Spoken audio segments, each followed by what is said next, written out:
Assalamu alaikum wa rahmatullahi wa barakatuh.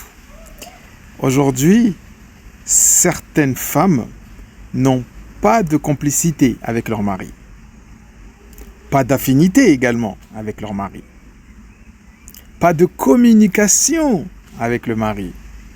Cependant, elles peuvent passer des heures au téléphone, certaines même des heures devant novelas, ou encore sur les réseaux sociaux. Et le plus grave dans tout ça, c'est que tu vas voir que certaines sœurs, elles sont trop à l'aise sur les réseaux sociaux. Alors laisse-moi te dire, ma sœur, femme, plus réseaux sociaux, plus vie de couple, plus islam, c'est difficilement compatible. Wallah. Aujourd'hui, les réseaux sociaux, à force de passer beaucoup de temps, ça devient toxique pour certains couples. Subhanallah. Aujourd'hui, tu vas trouver une sœur, quand elle est chez elle, à la maison, avec son mari, elle a les cheveux un peu en pétard. Elle a des vêtements, froissés. On va être gentil. Et dès qu'elle reçoit un coup de fil de sa copine pour lui proposer de sortir, là, attention, ça va piquer des yeux et des narines. Là, le proverbe « lada tout » va rentrer en jeu. Subhanallah, c'est pas normal. Devant ton halal, tu te laisses aller. Tu te mets pas en valeur. Mais pour l'extérieur, quand il s'agit de sortir, tu mets tes plus beaux vêtements. Tu mets ton parfum le plus cher. Tu te rends désirable pour l'extérieur, orti. Subhanallah. C'est pas normal, tihaki. Oui, il y a des sœurs qui vont dire, premièrement, je me fais belle pour moi-même. D'accord? Mais pourquoi ton toi-même là? C'est pas chez toi, dans ta maison. Ton toi-même, il faut qu'il soit dehors. Pourtant, tu sais qu'en islam, tu dois te faire belle pour ton mari uniquement. Et non par rapport au regard des gens à l'extérieur. Tu ne dois pas te faire belle pour sortir.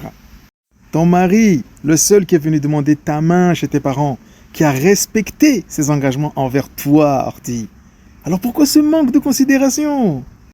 Tu vas trouver le mari, il sort du travail, il rentre à la maison. Il sent déjà un parfum magnifique, il est déjà content. Il voit sa femme super sapée, bien habillée, toute belle. Il est content. Du coup, il s'approche pour faire un petit câlin à sa femme. Et qu'est-ce qu'elle va dire, la femme? Eh Bako, arrête, tu vas abîmer mon make-up. Et le mari, quand il va demander, mais pourquoi j'ai pas le droit? Et la femme, elle va lui dire, parce que je vais sortir. J'ai pas envie de refaire ça encore. Ça prend trop de temps. J'ai mis 20 minutes. 30 minutes. Et le mari, étonné, va dire, mais comment ça tu sors? Même pas, tu me tiens au courant.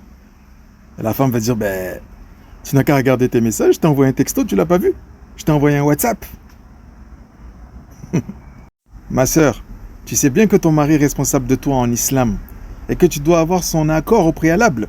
Et Allah, subhanahu wa ta'ala, dit dans la sourate 4, verset 34, les hommes ont autorité sur les femmes en raison des faveurs qu'Allah accorde à ceux-là sur celles-ci et à cause des dépenses qu'ils font de leurs biens. Alors ma sœur, n'oublie pas que ton mari, il t'a choisi parmi des milliers de femmes et que toi tu as accepté et qu'Allah Azza wa Jal vous a réunis et unis dans le lien sacré du mariage. Allahu Akbar. Tu veux la baraka dans ton couple? Tu veux atteindre les 50% de ta religion?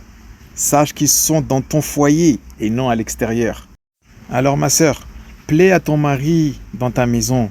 Accorde-lui le temps nécessaire qu'il mérite. Et tu verras que Allah Azza wa Jal vous élèvera au plus haut. Et Inch'Allah, il vous réunira dans le paradis. Amin.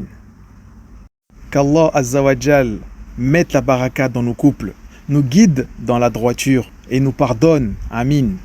Salamana amani, insha'Allah.